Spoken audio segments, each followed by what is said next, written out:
Ese ndakwifuriza kugubwa neza, ndakwifuriza ibihe byiza, ndakwifuriza gukomeza gutsinda wowe ukunda Connect Media TV uri hirya no hino, komeza ugubwe neza. Namakuru agezweho no wa kane w'icyumweru mu munsi wa 29 ukwezi kwa mbere, turagenda dusatira impera z'ukwezi twinjira mu kwezi kwa kabiri. Nagwa ikaze nari mbakumbuye muri amakuru yacu agezweho, tuje muri studio kugira ngo tuyabagezeho.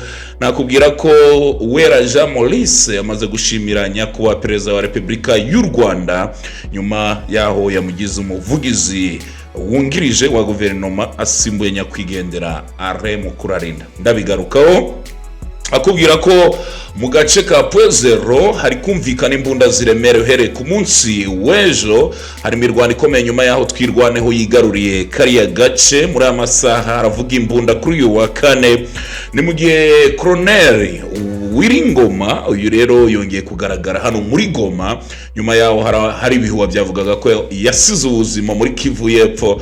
Ese ari mu bihe bice arabivugaho iki? Byose ndaza kubigarukaho. Icyo usabwa wowe ni ugukora subscribe ndetse ugasharinga n'ibiganiro byacu tugenda tukugezaho. Ndakubwira ko imvura nyinshi igiye kugwa hano mu bihugu bya Afrika y'Iburasirazuba iraza kugera mu Rwanda mu minsi mike cyane. Iyi mvura Meteo Rwanda arangije kuvuga ko ishobora kuzateza ibiza ndetse n'imyuzure hirya no hino hano muri Afrika y'Iburasirazuba. Mu kanya gato naza turambura amakuru. M23 akoze igikorwa cyiza cyo gufasha abaturage. Ni ibintu bitigeze bikorwa na Felix Antoine Tshisekedi Tshilombo, haba n'abamubanjirije. Abaturage bari mu kaga batabawe. Ikaze ku Reconnect Media TV, ndi Rwamasasu Joseph Kubwimana.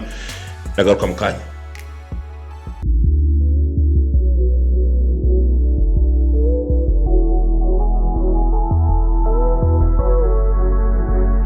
Yesu ko nari maze kubibabwira mu ngingo z'ingenzi muri amakuru yacagezwe muri amasaha. Abaturage baha muri Repubulika Iharanira Demokarasi ya Kongo Igoma barabyinira ku rukoma nyuma yaho guverineri wa Kivu ya Ruguru Erasto Bahati Musanga agize gutya akabasura akabaremera. Yabahaye ibyo kurya ndetse abaha n'amabati na sima. Abaturage amaze iminsi bangirijwe n'inkongi y'umuriro yibasiye amazu yabo, ndetse no muri iki cyumweru turimo n'inkongi y'umuriro rwose yibasiriye abaturage baha Igoma hafi na Birere, ndetse u Rwanda rubasha kuba rwatabara vuba cyane ubasha kuzimya iyo nkongi y'umuriro. Byari byifashe bite?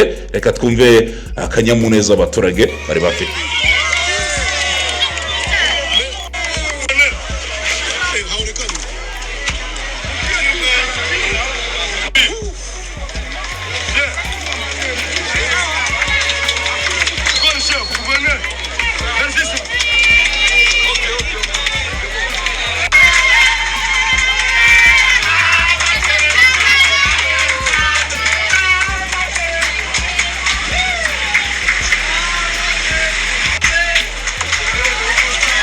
Murabumva rwose ati cyama cyecu kina nguvu sana. Guverineri agenda basuhuza.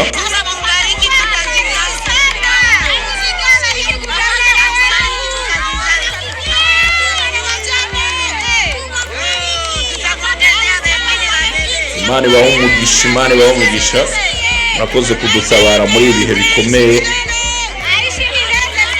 rwose. Mubeho ubuziraherezo. Abaturage ba Igoma rwose, abaturage ba Kongo ndabakunda cyane.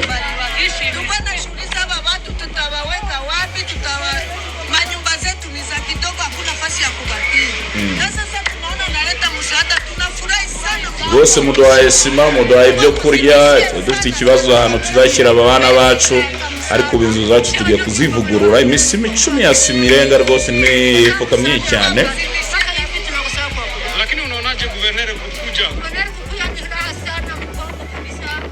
Uyu mumama we ngo yishimiye kubona na guverineri kuba yaje. Umva uyu nguyu.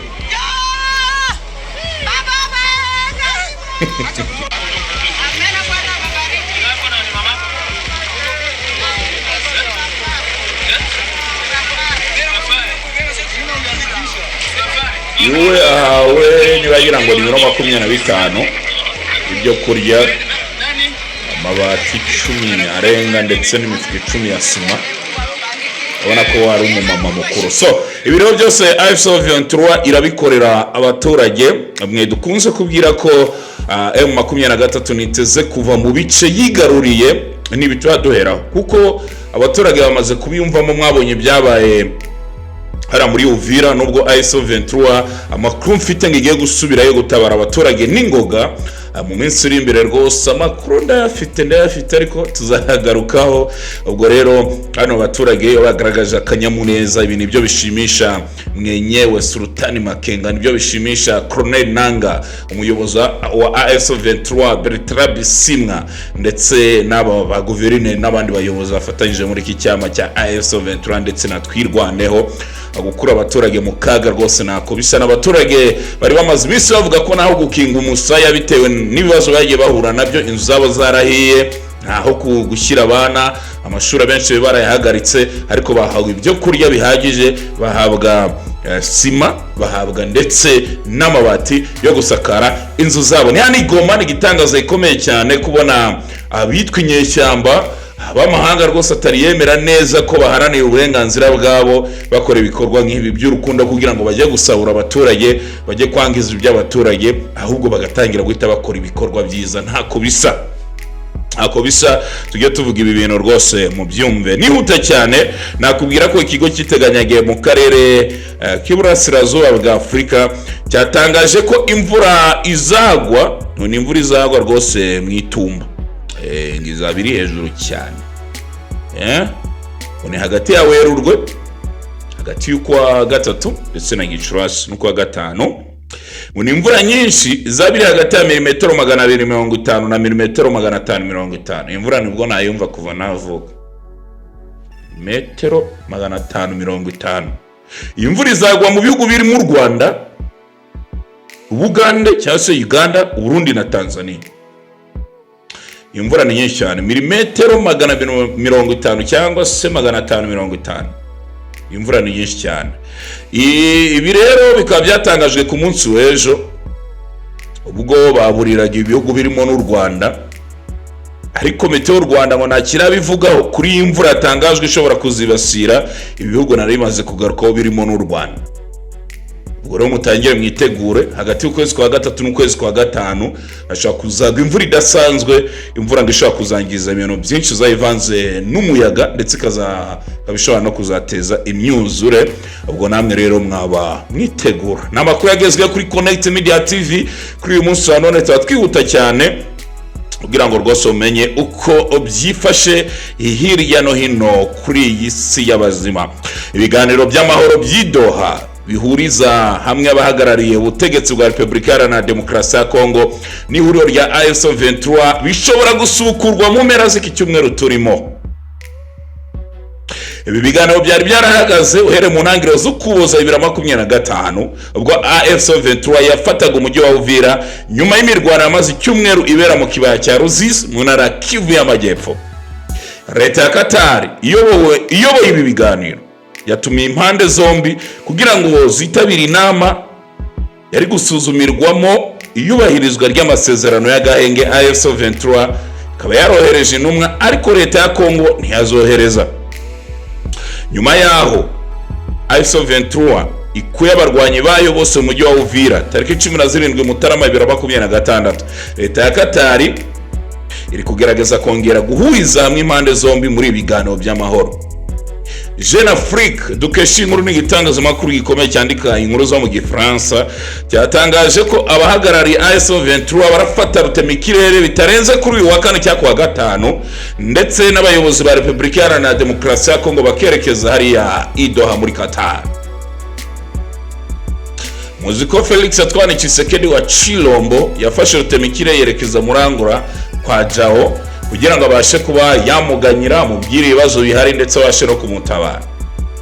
Kugeza ubu leta ya Kongo nubwo ibiganiro byatangiye ari Doha, hakaba amasezerano y'ubufatanye hagati y'ibihugu harimo u Rwanda ndetse na leta ya Kongo, amasezerano abereye i Washington DC imbere ya Donald Trump igihangange kuri iyi si, nyuma y'isinywa ry'amasezerano nta kigeze gikorwa cyangwa se ngo agire ikigaragaza ko Repubulika Iharanira Demokarasi ya Kongo ishaka amahoro cyangwa izubahiriza mu bikubiye muri ara masezerano, cyane cyane azibanda ku bucuruzi. Ese ibiganiro by'Doha hari icyo biri buze gutanga, cyangwa AFC Ventura yamanuka ikareba uburyo hatabara abaturage bakomeye kugenda barengana hariya muri Uvira no mu bindi bice bitandukanye? Tukiri hano muri Repubulika Iharanira Demokarasi ya Kongo, mwe bakunzi ba Connect Media TV, mu gace ka Pezero hano muri Minembwe, uhereye ku munsi w'ejo imirwano iremeye cyane yahujije umutwe wa Twirwaneho ndetse na koalisiyo za Repubulika Iharanira Demokarasi ya Kongo n'imitwe yafatanyije. Imirwano yatangiye mu gitondo cya kare, n'amakuru mfite nuko kugeza muri amasaha ari kumvikana imbunda ziremereye. Drone za kamikaze nizo zagerageje kurasa imisozi miremire ya Minembwe, abanyamurenge batandukanye bashanga kuba barasize ubuzima.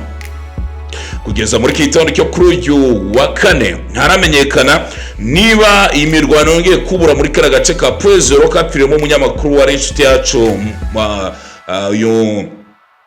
Maripo niwe yasize ubuzima, wari ufite Murenge 5-5. Aha rero akomeye kugenda humvikana imirwano ikomeye cyane, ndetse na Twirwaneho ikaba yavuze ko iraza kurwana kugeza ku mwuka wa nyuma.